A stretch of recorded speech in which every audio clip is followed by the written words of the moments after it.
What's up, everybody? Welcome to another episode of the Live Beyond Average podcast down here in the southeast corner of South Dakota with my friend Brock Hutchinson. He is the owner of Big Frig. I've known you for a couple years. Yeah. This is awesome. Yeah, you should have done this sooner. Yeah, no, it's awesome. I'm excited about it. So really funny story to get you guys a little backstory between Brock and I. Really funny story. I met one of his friends up in Sioux Falls, and he's like, "Have you talked with Brock yet down at Big Frig?" And I'm like, "No, I haven't heard about this yet." And so funny, long story short, I emailed Brock like an hour after I talked to one of your friends, and I came down here and met with you. We talked a little bit of business, and it turns out our families, my mom is from the same town your dad is, and that your dad knew my grandpa and knew my aunt. Went to school with some of your my relatives, family, and so it's just a crazy intermingled twine of story. Some West River boys, small world. So definitely, it's pretty cool. So it's exciting to be able to be friends and work with another company that we have that tie all the way back. Because I think this is actually we started. Working with you guys a little bit back before our season 5, I think. We did 5 and 6 with you guys. We're going to season 7 already. Yeah, no, definitely. No, it's been good. So you guys have been good to work with, and we haven't done any wrestling matches yet because he went to Jones County, and then my family's from White River, even though his family's originally from White River, but Jones County and White River always been big rivals. Big time rivals, man. We haven't got no wrestling matches or anything. So it's good. We're mending the rivalry. So it's kind of cool being down here. I guess it's really not your new facility anymore. You've been here for a little while, but it seems like every time I drop down, this is my 3rd, 4th time being down here, you have more people, more inventory. It's just like awesome growth. It's pretty cool to see that. No, it's been pretty cool. I mean, you were at our original location. We had basically an office space, which was about 1,200 square feet, and then there was a spot in between us. We were in a little strip plaza, and then we had another spot, our production area, which was about 900 square feet. Then we had stuff stored at a warehouse, but so we moved in here in October, and it's been awesome. So I mean, we have about 20,000 square feet here total, roughly 15,000 square feet of warehouse, so we have it all right here.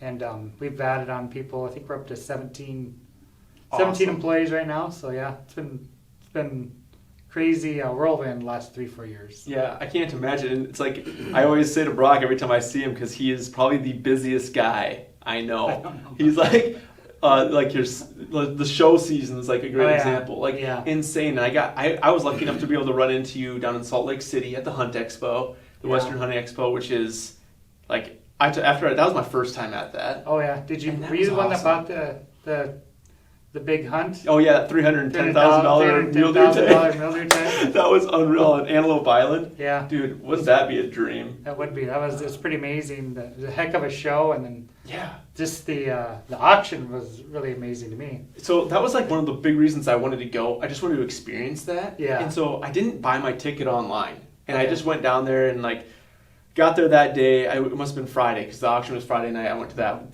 They have one Friday and Saturday night, but I wanted to go to the Friday night one. Yeah. And so I get down there and I get to the show and I walk to where you buy tickets for that. And I walk in and I go to the lady. I'm like, I want to buy a ticket for tonight's dinner and auction. It's like $170. Yeah. And she's like, oh, it's all sold out. And I flew in just for this. And I'm like, oh. All right. So how'd you end up getting a ticket? So, did you charm the lady at the front desk? Totally. So she goes, well, I'm like, is there any other way I can get in? And so I was doing that. I was like, can I sneak in? I just straight up asked her, I'm like, do they let people in later, after the dinner? I'm like, I really just want to experience this. I flew in from South Dakota to check this out. And she goes, well, she's like, I'm making kind of a little waiting list right here. She's like, sometimes people call and cancel, they don't come and get their tickets.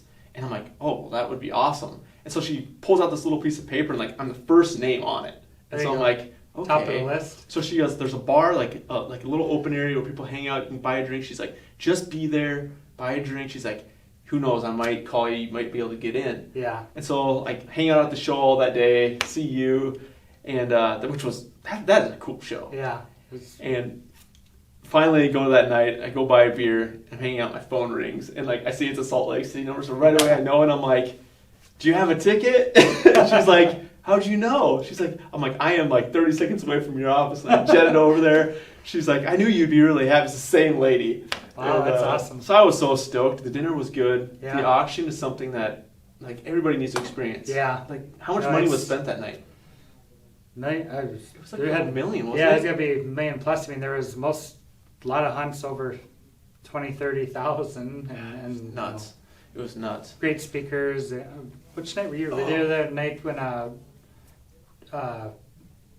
what is his Trump name? Jr. was there? Or yes. you were there nope. when was it a Fox guy? Nope, I was there. Trump Jr. spoke, and then I can't remember his name, the guy who actually shot and killed Bin Laden. Yeah, what is his name? He spoke. I've seen him speak a couple times too. And that was sweet. Like, talk about like chills on the arms. I mean, just the way he spoke about it was, his perspective was just really neat. To hear it straight out of the mouth of the guy who did it is different than just like reading the book or hearing the story. So that was amazing. And then I thought even the cool part when they did all the auction stuff. And maybe this was. Did you go to the full curl event the next day by chance? I didn't make it to that. If you have a chance to go to that, or anybody, that's cool too. So like anybody can go, or you can just buy a few tickets to get in on a sheep hunt. Okay. And they gave away at the very end, like Kuyu did a special giveaway on a desert sheep hunt, and you could just buy like $100 raffle. Okay. And they pulled 20 names out of the hat. So Okay. like 20 guys went up there, and then they just did like heads or tails. Really? To give away the sheep hunt. Oh, so like okay. you were up there, and they're like, all right, if it's heads you're like, out. Or you'll hear tails go on your butt, and they flipped, and right away like 14 guys had their hand on heads, and it was tails. Like right away, there's only like 6 guys on stage, and so like they only flipped it 2 more times, and some just random guy, everyday Joe wins. Won it. Wow. I mean, those are. It's amazing. I didn't realize how big sheep hunting was till you get out to that show. I mean, there's a lot of people that are hunting. How desirable it is. I mean, there's a lot of people that, like, hey, I'm 56 years old. I've shot a lot of game in my life, but I want to go sheep hunting, and they're willing to pay for it, I guess. So the drawings. There's a lot of drawings. So a lot of them come for a lot of people just flying just to draw, just for the to buy tickets for the drawings. So because they have the actual drawings through the state, and that they have that you have to be there, or I would believe to do. They have several other drawings for some sheep tags, so it's like odds wise, some of the best opportunities. Yeah, it's a pretty neat experience. Like, just go to soak all that in, throw your name in the pot on a few things, meet people. I mean, there's everybody's there. Yeah. But it's very much like a big consumer show. Mm-hmm. And so it was kind of neat just to see how it's so much different than like SHOT Show. Yeah. The feel wise, it felt more like intimate, I guess, maybe is the term. Yeah. Pretty neat. And like, what's crazy is they said, like, I felt it was like shoulder to shoulder, but I think one of the nights they said like attendance wasn't up compared to other years, or maybe they said it was down or something, and I was like, how could it be down? Like, I couldn't fit another person in here. It was insane. No, it was pretty amazing, the amount of people. And I had some coolers. We were at the Rolling Bones booth there. Yep. And they're based out of Spearfish, so we were at their booth, but they so I got to see a lot of people coming and going, but I think I must have been close to 30 people just from South Dakota. And I don't know everybody from South Dakota, obviously, but just people that had stopped in, were talking, like, where are you from? I'm like, oh, South Dakota. I'm like, I didn't realize, like I said, people just come from all over. Everywhere. There's guys who that raise their hand from New Jersey and stuff, like all the way out in Salt Lake City. Yeah. And they're like, oh, we do this every year. We just mark these 2-3 days off and then make an annual trip to come out to the show. And I'm definitely going to try to go again next year. And Salt Lake, that just adds to it in my mind. I mean, that's pretty cool. Amazing.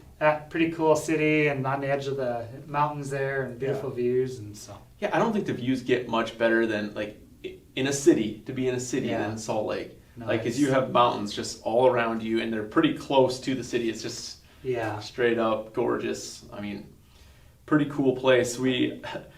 I thought I won the Doll Sheep Hunt, man, or Stone Sheep Hunt at that Full Court Society because they were drawing the names and they're like, "Do we have anybody here from South Dakota?" And I was like, "Sweet," you know. And they're like, they try to get everybody riled up in the crowd. And they're like, Okay. and the guy's like, "It's from a pretty small town in South Dakota," and I'm like, "Okay, sweet," you know. It's like nobody. They tell you to stand, so like if you're from South Dakota, stand up. So like, I'm standing up. There's like nobody else in the room. There's a couple thousand people in the room. Yeah. And I'm like, nobody else is standing up. Was it actually a South Dakota winner, or were they just kind of doing no, the excitement? it was a South Dakota winner. It was some guy Jeez, from northeast, small little town in northeast South Dakota that won it. But like after he said it's from a pretty small town, I was like, oh my gosh. And then he said this other name. I can't. It's such a small. I'm from some small towns, but this town I've never heard of it. But I was bummed. I thought I was walking away with Stone Sheep Hunt, man. Dang, I'd come along to your guide.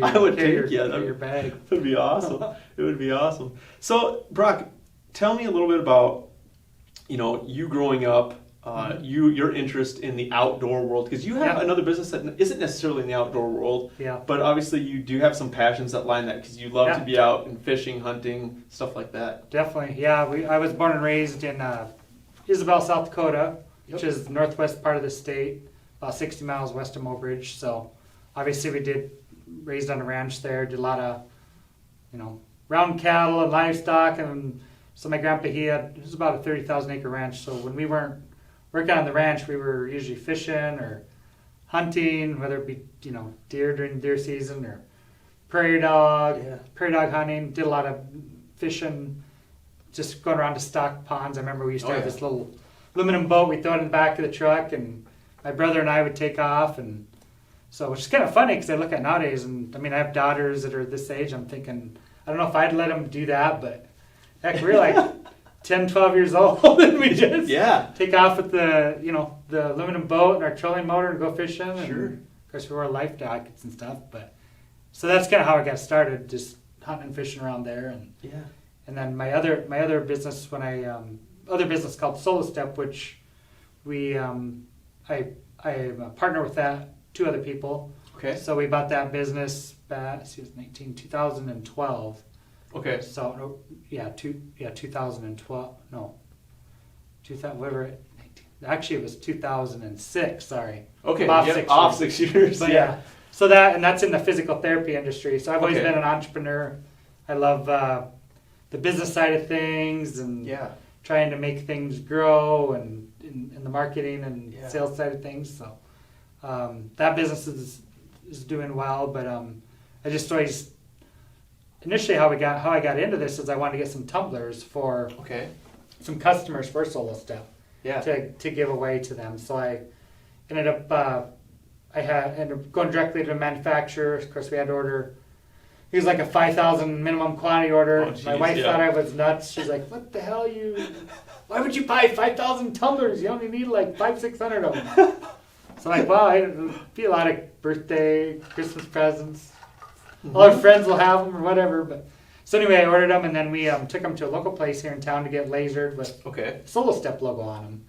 So then we sent them out to 500-600 of them out to clients of ours. Gotcha. For Solo Step, and then of course we got tremendous response. They were calling in and, "Hey, I love this tumbler," and awesome, thanks for sending it to us, and where did you get it? How could we get some with our logo on it? And so I said, well, I'm sitting on a few, so we took them in and said, oh, here's the local laser guy in Sioux City that can laser them for you, and I gave them their number, and so then just kind of started snowballing from there. And then we had they had the local home show, which was usually it's around the beginning of March. So at that point we had about couple thousand of them left, and so we thought, well, we'll set up a booth there and sell them there. And then they sold real well. It went over. We were voted like one of the top 5 booths at the home show. And we actually we sold out in the first 2 days of the remaining stock we had, and took orders. So we ordered more, and then just kind of snowballed from there. Then people were like, "Hey, are you going to start doing some coolers?" And so essentially the first 6-7 months, it was kind of just a fun side business that we kind of did on the side. But it's really crazy how it's taken off from. It wasn't planned. I didn't have you go to school and you have your business plan and your mission statement and do all these projections. It was just kind of one of those things you fell into, which, a lot of times I think that's how a lot of stuff happens for people. Yeah, they see an opportunity, like you did, like you just did something for customers, and the response was great, and so that turned into like you just viewed it as an opportunity. Yeah, and now you have a 20,000 square foot warehouse that's stacked to the ceiling full of coolers out there. It's insane. It's just insane. Back to your original question with we were born and raised with the hunting and fishing and doing a lot of stuff in the outdoors. So that's what's really exciting about to me is with Big Frig, it's really a passion of mine. The outdoors, hunting, fishing, just working with those types of people too, and business people do a lot of custom stuff. So it's a lot of business to business, which I love. So I mean it's been just awesome. I don't even look at it as a business. Obviously, it's a business. You got to pay your employees and taxes and bills. But to me, it's just you get up in the morning. It's fun to go to work, and it's kind of like the old saying goes about do something you love, and that's what's made it easy to me. There's usually never a morning that I get up and like, oh man, I got to go do this stuff for 8 hours. So. Right, and because you're partnered with some really cool companies, and like so many I can't even make a list, but like a couple, the ones that people really recognize is like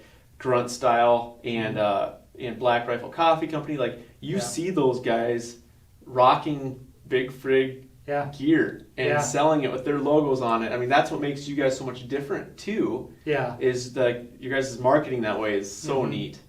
And I think that's part of the reason why through our relationships with them is they, we have a lot of the same style, a lot of market, target markets that we're working with, and we think a lot alike. So I think a lot of people, I know with us, we like to do business with a lot of the businesses that kind of have the same thoughts and target market and stuff as we do. It just makes it a lot easier. And but it's been great. I mean, Realtree, we were licensed with Realtree, so that's been a great partnership too, and just a lot of cool stuff in the works too. So we were talking off air beforehand on some stuff coming down the pipe this summer, and showed me a few things, and pretty cool stuff. Like I wish you'd just lay it on out there, but it's pretty neat. We'll have some teaser videos coming up, and then in August we'll make the big announcement. But it's gonna be pretty awesome. So I'm stoked. I can't wait. I'm glad I got to see a few of the things this morning.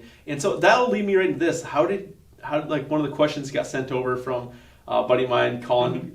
He owns a business called Activate the Hunt down in Texas. He gets new hunters involved in just getting started with hunting. He wanted to know how you got the name Big Frig. Again, I didn't get a focus group or anything like they recommend. We were kind of under the gun when we first bought the tumblers and gave them to our clients. We didn't have a name or need a name. They were just blank tumblers at that time. That was before we made our own molds and stuff. But we were sitting around. We're like, okay, we're gonna do the home show, and it's in 10 days. We got to get a banner ordered. What should we call ourselves? So we thought of different names, and we'd check the web domains, and like all that name's already taken, and so there was 3 or 4 of us from sitting around the table, and I was holding the tumbler, and I was like, man, these are big friggin' cups, and I was kind of just popped into my mind. I was like, wonder if Big Frig, what do you guys think? And like, oh, we like it. It's nice and catchy and rhymes, and so we checked, and the domain was available. So that's how we came just a slang term of like, man. Slang West River term again. I don't know. Maybe it might be just West River, South Dakota that's ever used the word friggin'. But anyway, that's it. Dude, that's awesome. So. I actually didn't know that's how you got it. That's pretty sweet. That's pretty sweet. So we talk about that. Another just thought process is like, you differentiate in so many different ways. And one of the cool ways I've noticed is just like your marketing, your relationships with so many social influencers and stuff like that. How did that get started? Was that planned, or you just started doing it? With the marketing, with this, like again on the social influencer side, we've really, again, targeted. We want the everyday Joe, working class person, whether maybe they're a chef, maybe they're an outdoors person, maybe fisherman, hunter, or whatever they do. Maybe so, cowboy, rancher, farmer. So that's again, that's just where we've really been able to connect. For one, that's who I am. Right. That's who I've always been. And so that's really helped with what we've done. And then building the brand around the My Way of Life. Yes. And the whole story behind the My Way of Life is it's my way of life. Hey, I'm Jordan. This is what I do. I love to hunt and, work out and do that type of stuff. Or I'm Joe. I'm the UPS guy and yes, work my ass off during the day delivering packages, but in the afternoon or evening, go to my kids' t-ball games so that's it's been really cool. Just and you guys show so much of that in you guys' imagery around. Mm-hmm. When you walk into the facility here, yeah. I mean, the imagery just shows that it's not just about, the guy who's a hardcore hunter. Yeah. It's so much of, so much of you guys' imagery is that, that guy that's out welding in his shop and has his, his Big Frig. I have a buddy that's a big time rancher, a 5th generation rancher down in Nebraska, and he rocks, your gallon Big Frig, big old growler, and it's attached to his Ranger right there because it holds enough water for him to be out working on cows all day. So he's connecting with the ranchers, and like you said, that T-ball mom that just has her kids' sandwiches in the 20. It's just I just love how that connection there is so much different. And just I feel like that just resonates with so many people, and that's what resonated with us. I mean, I've always thought it was so cool how we've worked with a lot of we've been lucky enough to have a lot of cool partners over our 6-7 years of business, and we love our partnership with Big Frig because it was always been there hasn't been a bunch of writing on the wall, just trust and sense of, hey, represent our brand. We trust you guys to represent our brand the right way, and do it sincerely, and it's just always been appreciated. It's just pretty neat how sometimes you just have that perfect match. And it's just kind of cool. And I think that resignation has just been, it's totally different. I try to keep the documents and paperwork out of it as much as possible, because that's kind of just what I believe. It's hey, if we'll do business, work together, whether it be pro staff or whatever. Sure. Just do your part. That's all I ask for. Yep. It's no different than my kids. Hey, here's your boundaries.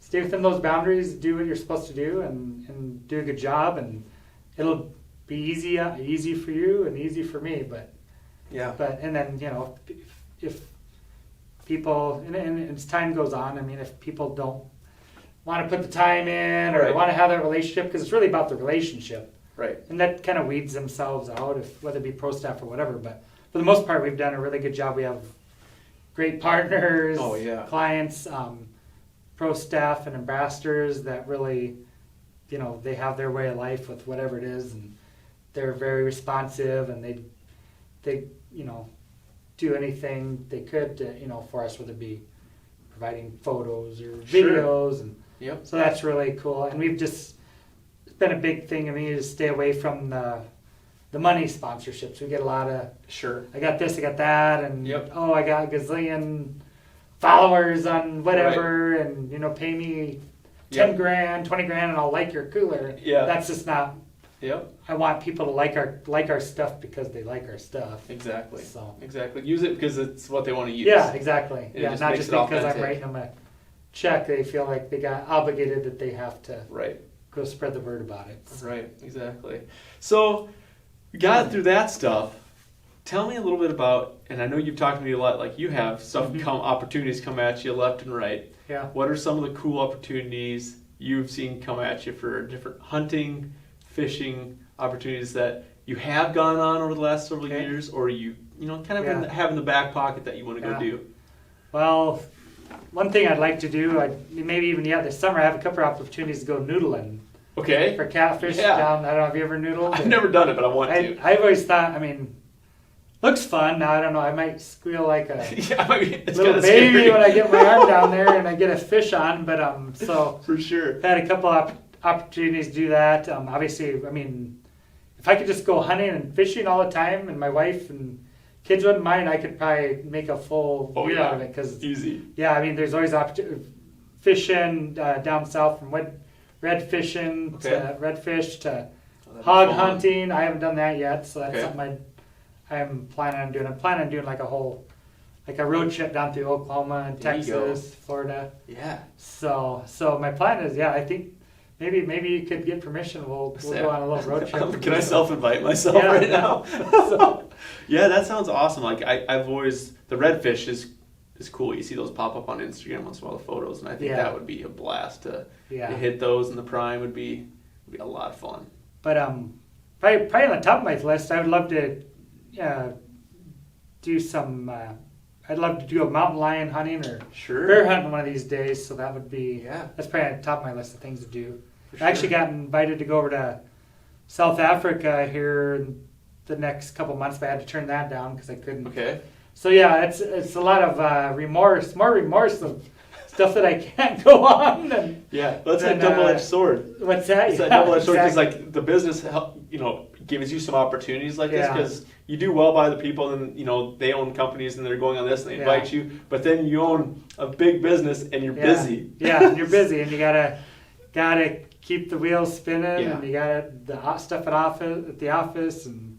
So it's kind of I got to keep a perfect balance of can't just be gone all the time. Going and doing the outdoor stuff and then also getting stuff done at the office. Yeah. Well, we talked about you being busy, and I didn't even finish the question from the beginning. How many shows did you guys go to this year?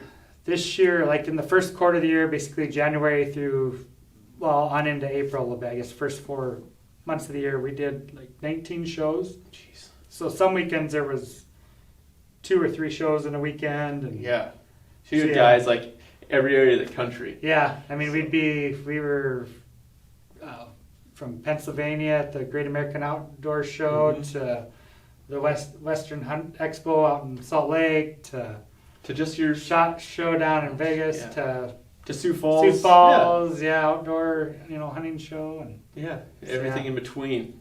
I know the weekend we had the Sioux Falls show. I hung out in your guys' booth with Nate, and you were up in Minneapolis at another show that weekend. So you guys put on the miles. Yeah, there's a lot of miles, and usually the shows you're typically Friday, Saturday, Sunday, sometimes Thursday. But so you usually leave on a Thursday morning, or depends if it's within driving distance, or if you have to fly even a Wednesday, and then Sunday they get done later. You got to pack up and get back. So you get back either late Sunday or Monday, and then Monday you're trying to play catch up, and then like I said, about Tuesday evening you're off again. So you got enough to about 2 days just wash your clothes, and say hi to the family, kids, and wife.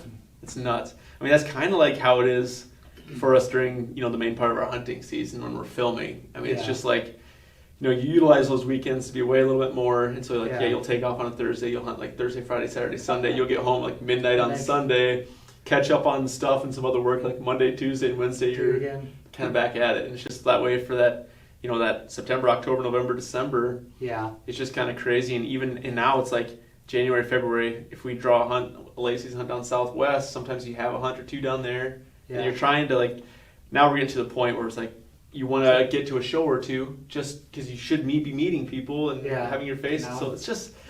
It gets crazier. How far out do you guys plan? Because I know you guys are on the road a lot too, probably even more than I am, or at least a lot. Just got my social media. It seems like different hunts. I mean, do you schedule them out a year or so? Or so basically, this lasts from after January to now is kind of that application season time. Okay. So it's like getting in all our apps for all the states, and now it's just like you're waiting to hear back all of them. So we drew New Mexico for a couple different hunts, so we know we'll be down there September. We'll be down there in February.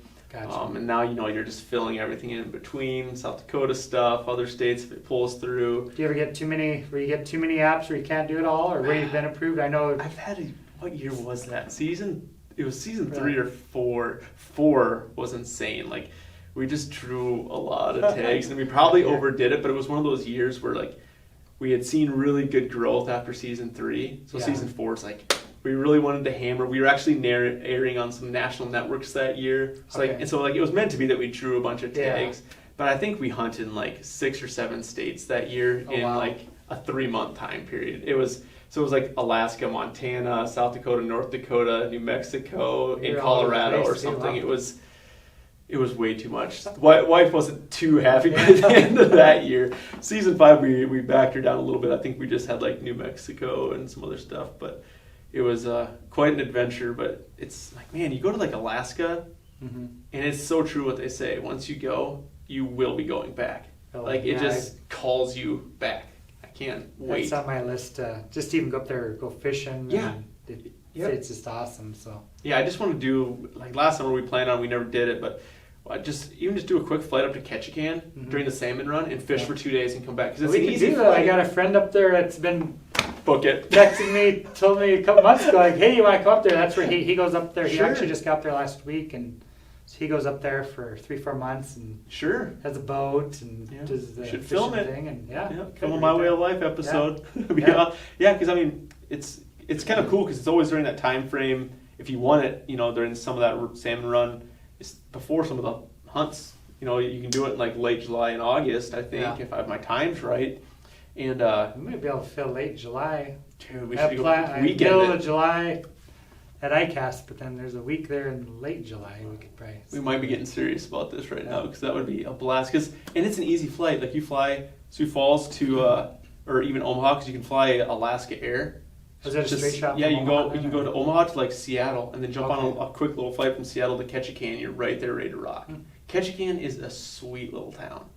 I've never been up there. Dude, I've heard it's pretty. It's a cool little place. Like we were up there in November because we went to Blacktail deer hunting. Yeah. So like we flew into Ketchikan and we had to catch a little puddle jumper to Prince of Wales Island, and so it was like rainy as heck for a couple of days. So we were stuck in Ketchikan, and that time of year it's kind of like a little tourist town. There's like nobody there. It's like this little ghost town. It's like wandering around this little ghost town in November, but it's a cool feel. It's just so much different. And then Prince of Wales was pretty awesome. We should do that sometime too. Go up and hunt some Sitka blacktail. Be pretty cool. Another question came in, and you guys have had these. Another question came in. The guy was wondering about when you're coming out with some wheels on some coolers, but you already have that. Yeah, we've had wheels since I think last September. We have the 70 quart cooler with wheels, which is same body size as our 75 quart. Okay. Just leaves the 5 quarts because there's a wheel well goes through there, and then we also have our 110 quart with wheels. So nice. If you want the big cooler with that you can put a lot of cans or a lot of meat in. You can pull some weight around with that guy and not break your back if you're the only one hauling it. Oh yeah, sweet. You won't want to try to get the 110 if you got it loaded with anything in the vehicle by yourself. No, you don't break your back. You don't want somebody on the other end. For sure. And then another question a guy sent in was, have you ever thought about doing the handle attachments for the tumblers? Yeah, we had the handles. Okay. And I for our old style tumblers. Sure. If anybody wants or needs any of those, I got about 2,000 of them sitting in the back storage nice. here. So they actually do fit some other sized, other brands of tumblers, but we changed our style of our tumblers in late 2017. Yes, so I love we that are, new style. Since we had the new style, then you have to basically get a new mold made and all that. So we're actually looking at some tumbler or handle options right now. So hopefully in the next couple months I'll have some handle options for the new style. Dustin was one who sent that in, so he'll be happy to hear that. I think he's a little bit of a diva. Oh, okay. It's like, dude, you don't have to have a handle. Really? I think he needs a handle for some reason. A lot of times it's the girls or maybe guys that have arthritis. I was giving him heck for it because he's mentioned it to me like 3 times. Yeah. I'm like, well, I know they had some, dude. I'm like, I don't know what you're talking about. And so he got his question answered. He's going to be really happy. Well, if he has an old style tumbler, give us a call. We'll send you one for free. So he'll be happy about that. He's a Sioux Falls firefighter. He's been on several of my. He's been lining up a bunch of my subjects. He's a really good guy. Was he on a couple of weeks ago? I think. Yeah, and he's turning into a heck of a mule deer slayer. Man, I'm stoked. I feel somewhat responsible for it. His wife's probably pissed that he's gone mule deer hunting with me all the time. She's not on his wife's top 10 friend list. Yeah, she hasn't invited me over for supper. I don't know what the heck's going on there. That's funny how, but I kind of had a lot of that going on too. But now that I'm in the business, my wife's more understanding. It's all business related. It's networking. Yeah. It's It's not just me going hunting for fun now. Exactly. Like, how many days you got to go hunting? You went 5 days and you didn't even shoot a deer. I'm like, what's the name about? It's just about getting out there and being out and about. So, but yeah, so now I got the Big Frig company. She She's like, oh, honey, if you got to work, you got to work. Yep, and that's exactly why I started Run to Gun, because it's all about hunting and working out. So I get to go do two of the things that I really like to do, and it's considered work. Yep, there you go. That just goes back to what I said at the beginning. You got to, if you're going to do business, do something you love, right? Yeah, so, but it does make it a lot more fun. So.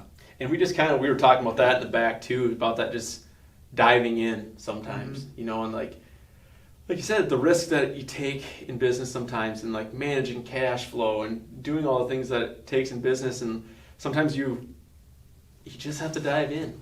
Yeah. You just got to dive in. It's kind of scary, but you have to start somewhere, even if it seems small. Otherwise, if you don't start, then you're just going to always be thinking, what if I did that, or should I do that? And it's not for everybody. It's not if you have the mentality that, you know, hey, I'm just going to work from 8 till 5, or, you know, and I'll have all my weekends off, and it's probably not best to be a business owner. I mean, not everybody's geared for it, but exactly. If you like the challenge and action and trying to figure your way through a wild maze, and one day you think you're drowning, the next day you're feel like you're walking on water. If you like that, then it's a lot of fun. So I mean, I've always enjoyed it, but I got to have excitement, and you're an adrenaline junkie. Adrenaline junkie, yeah. So that's what, like I was telling you earlier, what I've always done with my businesses, and I wouldn't necessarily recommend this is the way to do it, but I mean, you just set the bar, and like I was telling you back in the warehouse, like, well, I'll order a couple loads of coolers, and you know, and then people be like, well, how in the hell are you going to pay? I mean, we got to wait. Yeah. Like, well, it'll all happen. It's going to happen, you know. Yep. So you got to just set your bar and go for it, and not worry about, like, all the, you know, other things. Like, how's that going to happen, or how am I going to pay for it? I guess that's just how I do it. Well, and I think there is a great, I like how you do it, because I think so many people get slowed down or stalled or decide not to do things because they sit back and they try to think, they always have to plan the logistics of it, which, yes, you have to do some of that. It's important, but they overanalyze it so much that it frightens them to the point where they just don't even go for it. Yeah. And then a great idea or a great business model that they have never even gets executed. Yeah, because they're dwelling on little things like, should I do this widget in red or blue or pink, or like I've always told my people, is like, hey, get it on the website, whatever. If we got a new product, if we don't have the right day to take the photo or whatever, at least put the damn thing on there. Yeah. You know, and then you can always refine the details, because if you don't have it out there, for the public to see or buy, or on your website, nobody's gonna buy it. Yeah. So if you're gonna wait 3 weeks for the sun to be at the right direction, and everything to be aligned just perfectly to take that perfect photo or whatever it is, you've cost yourself that much more sales. Yeah, potential sales. Like, we learned that early in Run to Gun business too, when we were filming our show. Like, we'd want things always perfect, and we learned, like, hey, we got to start scaling our content. Yeah. Like, there's going to be times where, you know, the film's not going to be perfect, or the audio's not going to be perfect. It's not the perfect shot, but it something out there. Yeah. That's our brand. It's better than, and a lot of it is better than one perfect video a year. Yeah. You know what I mean? Like, I'd rather have 350 out this year than that 2 really good one, like perfect. And the majority of the people that are, maybe watching, we probably wouldn't even, notice half the time, like, oh, there was exposure was a little off there. Yes, exactly. Or just got into the tail end of the shot when you shot the deer or whatever. Whoops, forgot the tripod shot, Matthew. But it doesn't, or whatever. It was filmed vertically versus horizontally, or what. I mean, so that's why I think sometimes, a lot of times, I just get caught up in the details too much, and no matter what it is, even if you're just out, I mean, whether it's a product or if you're selling, or I mean, even if you're working for somebody else, I mean, just get out there. I mean, who cares if you don't have your business cards done yet, and you're, all that. I was talking to a guy that he was in the insurance business, and or actually it was investments business, and so it was a large company he worked for, and did real well, and he's just kind of he's just a go-getter. Sure. So, but he was about 4 months into it, and Nationals came out to his office to audit his basically out at his office. So they said, Yep. "Hey Brian, can you show us your business cards?" And Brian's like, "Well, I don't have any business cards right now." They're like, "What? You don't have business cards?" And Yeah. they wanted, then they need to have business cards with the corporate thing on them. And then they said, "Okay, well, what kind of what stationery are you using to send letters to your clients or whatever?" He's like, "Well, I don't really." That's awesome. And he was just totally winging it, but he's actually one of their largest producers. Yeah. And so that's kind of the moral of history. He's like, "Wow, they wrote me up or whatever." And, Yep. but they weren't going to get rid of me. He's like, "What?" So they're like, "Well, how in the heck do you give somebody if they're going to call you?" And he's like, "Well, write my number down, give them a sheet of paper." Yeah.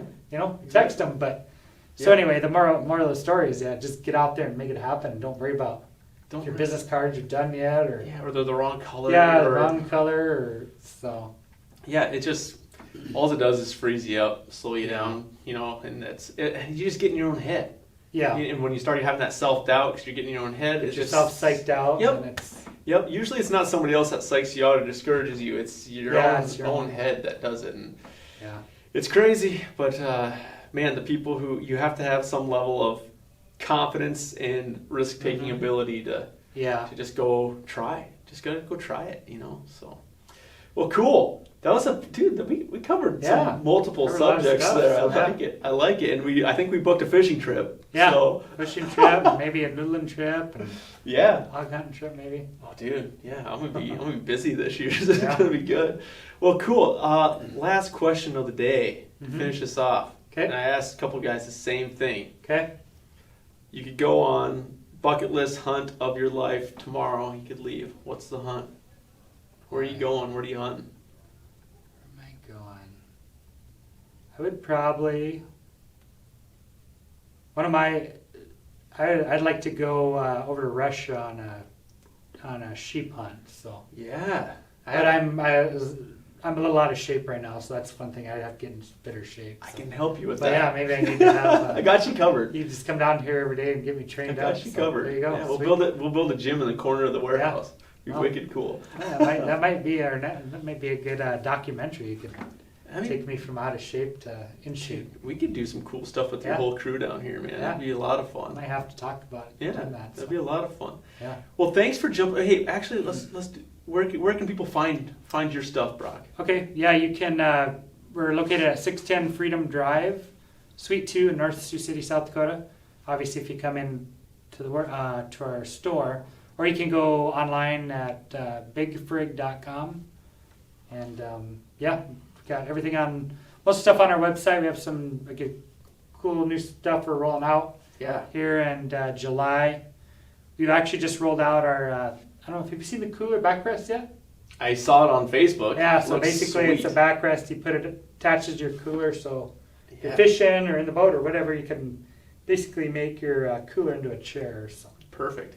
Perfect. Yeah, and you can find Big Frig on Facebook, Instagram. Yeah, there's a lot of stuff there. And then also this Friday, you guys have your official grand opening. Oh yeah, that's right. Yeah, we have our official grand opening Friday, June 7th. So we're gonna have some of our neighbors. We got a company called Rubber Docky here. They make the floating, stuff out you go out on the water. Play on. Sure. We have the gym here, Four Seasons Gym. They're beginning to give away some gift certificates. Perfect. And then got a BW Outdoors he's bringing some grills, and he's going to be handling all the cooking, and he's going to have some of his grills and smokers out there. So it's going to be just a big, fun get together. Enjoy. Hopefully the weather will cooperate. And hopefully we get some nice free weather. food and games and drawings, and probably have some discounts and deals on a few things. So. Perfect. That sounds like a great opportunity for some people. So, well, cool. Thanks for jumping on today's episode of the Live Beyond Average podcast. Of course, as always, guys, we appreciate you listening, taking the time. And if you like this episode, drop us a little feedback, a review, a comment. All those little things just go a long ways for us. Even if you take a screenshot and put it on your Instagram stories, all those little things just help us out so much. Thanks for jumping on, and we'll catch you next time.